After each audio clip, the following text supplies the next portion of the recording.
Si digo Stamford Bridge, la mayoría piensa en fútbol, claro. Pero, ¿y si os cuento que su historia esconde la propia evolución de Londres, del deporte y una pasión que ha sobrevivido a todo? Venga, vamos a meternos de lleno en la historia de este ícono. A ver, lo primero es lo primero, el nombre. Stamford Bridge suena como a historia antigua, ¿no? A la famosa batalla vikinga de 1066. Pues nada que ver, olvídense de eso.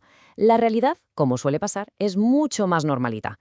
Resulta que el nombre viene de un puente, un bridge, que cruzaba un arroyuelo llamado Stamford Creek. Así de simple. Una coincidencia de nombres que ha alimentado un mito durante años. Y aquí viene una de las historias más curiosas del fútbol. El estadio se construye en 1877, ¿vale? Pero, ojo, no para el fútbol. Era un estadio de atletismo. El fútbol tardó casi 30 años en llegar y fue de rebote. Los dueños se lo ofrecieron al Fulham y el Fulham dijo que no.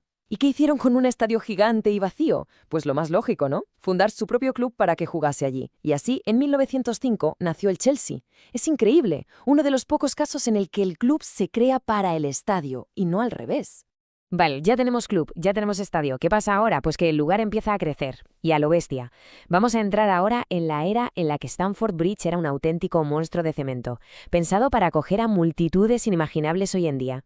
Miren, para que se hagan una idea, esto no se parecía en nada a lo que es hoy.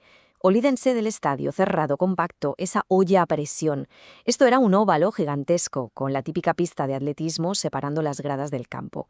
La gente, la mayoría de pie, claro, el objetivo no era crear ambiente, no. El objetivo era meter a cuanta más gente mejor. Y cuando digo mucha gente, no exagero. Hablo de cifras que hoy nos parecen una locura, de verdad. En su apogeo, en un solo partido, la cifra oficial de espectadores fue de 82.905. 82.000. Y ojo, que este numerito no es una anécdota. A día de hoy sigue siendo el segundo récord de asistencia de toda la historia del fútbol inglés de Primera División. Una auténtica barbaridad. Y fue, como no, en un derbi contra el Arsenal. Imagínense el ambiente, la pasión que debía haber ahí dentro. Pero claro, ese gigante de cemento, esa mole, no podía durar para siempre. El fútbol cambió, llegaron nuevas normativas de seguridad, nuevas exigencias, y el estadio se vio obligado a cambiar por completo. Empezaba la gran transformación. El primer paso se dio en 1974, con la construcción de la East Stand. Pero, cuidado, no pensemos que fue una reforma de estas de un par de veranos. Para nada. Fue el inicio de un proceso larguísimo. El estadio se fue reconstruyendo literalmente pieza a pieza, grada por grada, durante casi 30 años.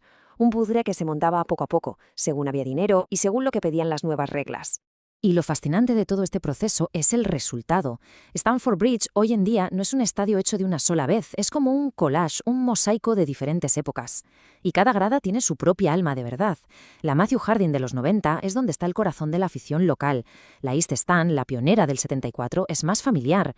El famoso Shed End, también de los 90, es el fondo icónico, aunque ahora es donde se pone la afición visitante. Y luego está la West Stand, del 2001, la más moderna, la más grande, con las zonas VIP, un poco de todo.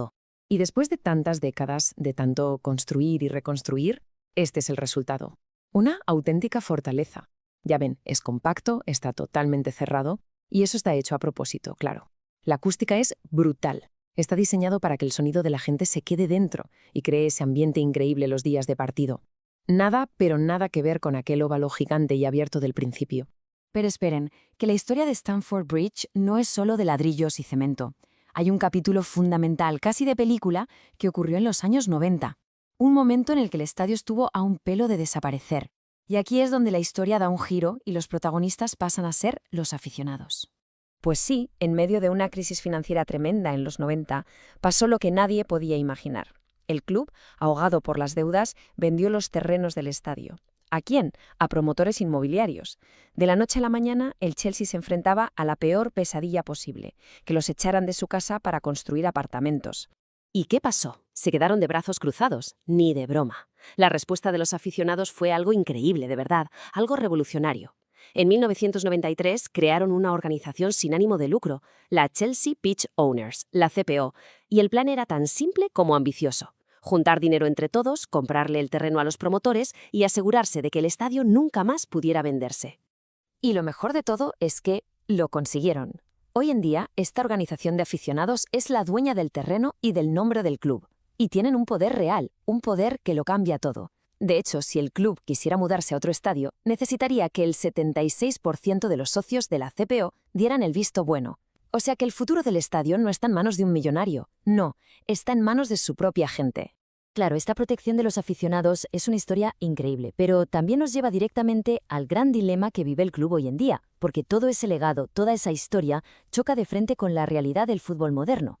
El problema es muy sencillo de entender. Stamford Bridge, con sus apenas 40.000 asientos, se ha quedado pequeño, muy pequeño. Si lo comparamos con los estadios de sus rivales, la diferencia es abismal, y eso, al final, es una desventaja económica y de prestigio. La cuestión es que ampliarlo o reconstruirlo en ese mismo sitio es un desafío, es casi una misión imposible. ¿Y eso qué planes ha habido y qué planes? Hay un proyecto increíble de los arquitectos Herzog y de Meuron, que son unos fenómenos. Y no es una simple reforma, es una auténtica reinvención. Hablamos de pasar a más de 60.000 espectadores, con una fachada espectacular de 264 pilares de ladrillo, un homenaje a la arquitectura de Londres, un diseño que no solo era un estadio, sino que buscaba ser parte del barrio. Una maravilla, vamos. Suena genial, ¿verdad? Pues este sueño, de momento, está guardado en un cajón. Y es que para hacerlo realidad hay que superar unos cuantos obstáculos, y no son pequeños, precisamente. Vamos a ver los problemas. Primero, la ubicación. El estadio está literalmente encajonado entre casas y vías de tren. De hecho, hay una línea de metro que pasa justo por debajo. Un lío para construir. Segundo, el exilio. La obra tardaría años, lo que significa que el equipo tendría que mudarse a otro estadio durante varias temporadas. Tercero, la pasta. El coste es astronómico. Y por si todo eso fuera poco, el cuarto y último obstáculo, volver a convencer a ese 76% de los aficionados de la CPO. Casi nada. Y así llegamos al final, a la gran pregunta. Stamford Bridge es un icono, sí, pero también es un prisionero. Está atrapado por su propia historia, por el poder que sus aficionados se ganaron a pulso y por los límites de la ciudad que lo rodea.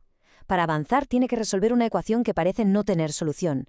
La pregunta es, ¿será capaz de reinventarse una vez más, como ha hecho tantas veces, o se convertirá su increíble pasado en una jaula de oro de la que no puede escapar?